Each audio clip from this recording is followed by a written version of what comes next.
cosas en el plano económico importantes que tienen que ver con el empleo se anunciaron en el discurso del Premier Bellido cuando fue al Congreso a pedir el voto de confianza que finalmente ha conseguido.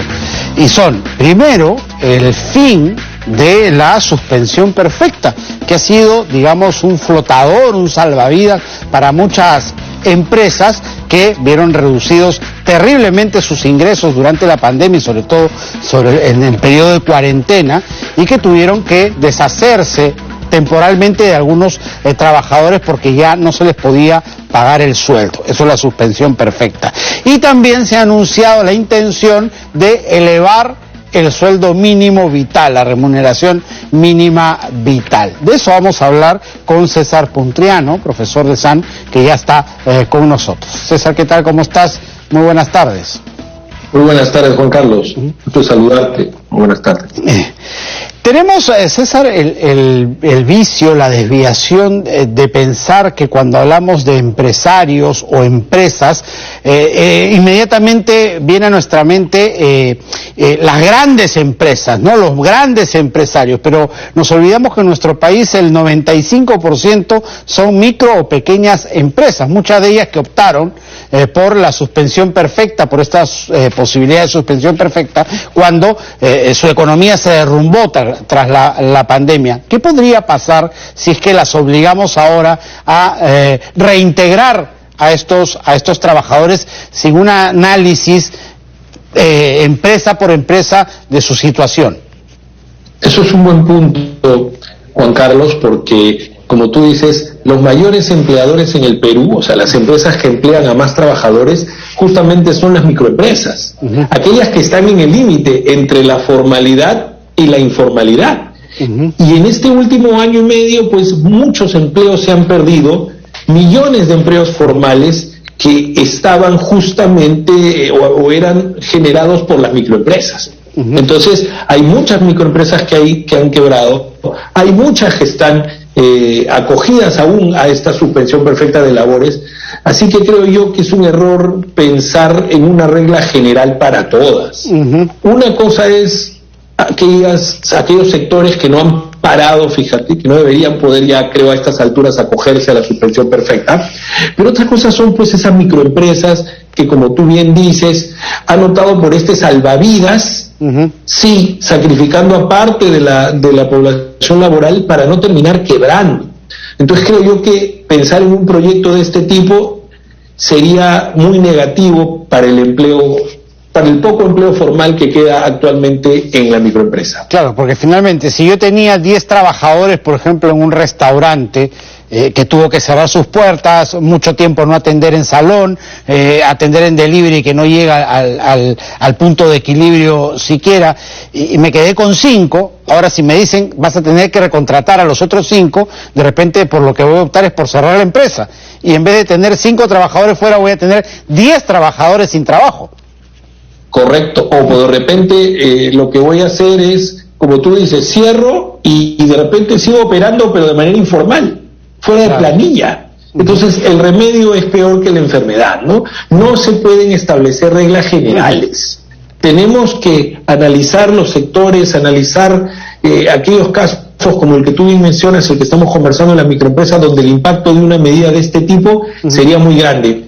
Y yo quería comentar otra cosa más, si me lo permite brevemente, sobre esta derogatoria. Se dice, vamos a derogar el decreto de urgencia 038, pero el decreto de urgencia regula efectivamente la suspensión perfecta, pero si lo derogas, no significa que las empresas ya no puedan recurrir, Juan Carlos, porque la norma laboral, que está desde la década de los 90, tiene un supuesto de suspensión perfecta de labores por caso fortuito o fuerza mayor, al cual las empresas en última instancia se podrían acoger, fíjate. Y otro tema más, la norma actual, este decreto de urgencia dice... un trámite más engorroso, eso sí. En realidad, fíjate que el trámite está menos regulado, porque te dice que las empresas se acogen, comunican al Ministerio de Trabajo y este tiene 6 días para verificar, no te dice más. Entonces, por el contrario, creo yo, este trámite actual que tenemos es mucho más regulado, tiene muchos más procedimientos que al final del día protegen al trabajador porque hay una supervisión de SUNAFIL y todo lo demás. Otra cosa interesante es que la norma actual, el 038, te dice que si un trabajador está afiliado a la ONP y sale de suspensión perfecta, la ONP le sigue reconociendo hasta 3 meses de aporte. Acuérdate que para la ONP tú tienes que tener una cantidad de aportes para jubilarte. Entonces, si derogas esta norma y el empleador se va a suspensión perfecta por el régimen, digamos, de la ley, del decreto legislativo 728, ya no va a haber esos 3 meses. Así que eso también hay que tenerlo en cuenta. Y otro tema más, que este decreto de urgencia también trata, en sus últimos artículos, unas reglas para la notificación electrónica que viene haciendo ya el Ministerio de Trabajo y la SUNAFIL. O sea, no solamente el decreto de urgencia es sobre suspensión perfecta. Entonces también le van a bajar la llanta a la notificación electrónica en un momento donde hacerlo presencial todavía es riesgoso por el COVID. Así que yo creo que hay que mirar bien la norma pues antes de salir a decir voy a derogar y punto, ¿no? Hay que revisar bien. Y más bien reforzar el control para que las empresas que mandan a suspensión perfecta sea porque verdaderamente lo necesitan y no para deshacerse de manera tramposa de trabajadores, ¿no? Eso más bien ahí se debería apuntar.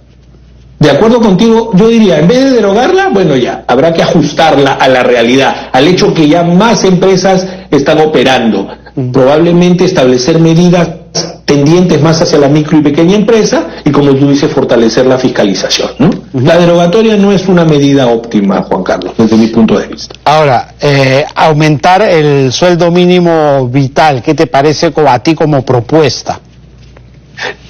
A ver, solo para recordar que la última vez que se aumentó el sueldo mínimo fue en abril del 2018, en el gobierno de Pedro Pablo Kuczynski, de 850 soles a 930, ¿no? Se subió en 50 soles. Y claro, muchos dirán, ya pasaron más de 3 años, ya toca aumentar el sueldo mínimo, pero hay que tener en cuenta que el sueldo mínimo es una medida, un punto, digamos, de flotación para las microempresas. Otra vez, si tú subes el sueldo mínimo, ¿a quién va a golpear? A las microempresas. ¿Quiénes son las que están más golpeadas en esta época por la recesión económica? Las microempresas. Entonces no es la solución. Yo creo que la solución, lo primero en lo que tendría que pensar este gobierno es en generar empleo. Correcto. Más que aumentar recuperar costos. Lo perdido, ¿no? Son 2 millones de puestos más o menos que se han perdido. Efectivamente, y después ya veremos. Así que a mí me parece que es una medida populista. Ahora, han dicho que va a haber un diálogo, ¿no? Para ello, pero en el fondo, diálogo no va a haber. Cuando quieran hacerlo, lo pueden hacer directamente por decreto supremo como ha sido antes. Pero yo espero que no se dé, porque sería una medida equivocada. Ahora, ¿y en qué quedó ese debate respecto a que el sueldo mínimo vital o la remuneración mínima vital debía responder a una fórmula que se reajusta automáticamente?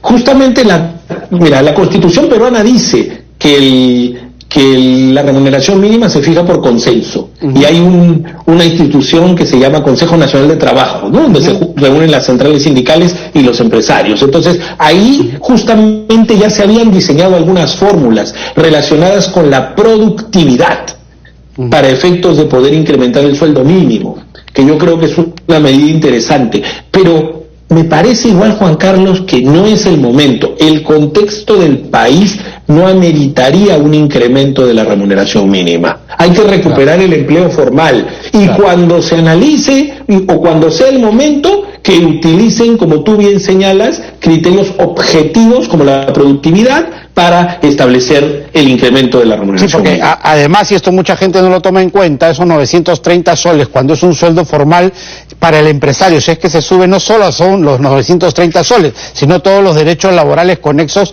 que se suman y que salen del bolsillo del empresario también. Por cada sol en planilla en el Perú tenemos aproximadamente 50 centavos de costo laboral, o sea, el 50%, efectivamente. Es efectivamente, Juan. Claro, perfecto. Muchísimas gracias, como siempre, por tu claridad, César. Un placer, Juan Carlos, gracias por la invitación. Muy buenas tardes. César Puntano, profesor de SAN, ha estado con nosotros. Cerramos así nuestro bloque económico.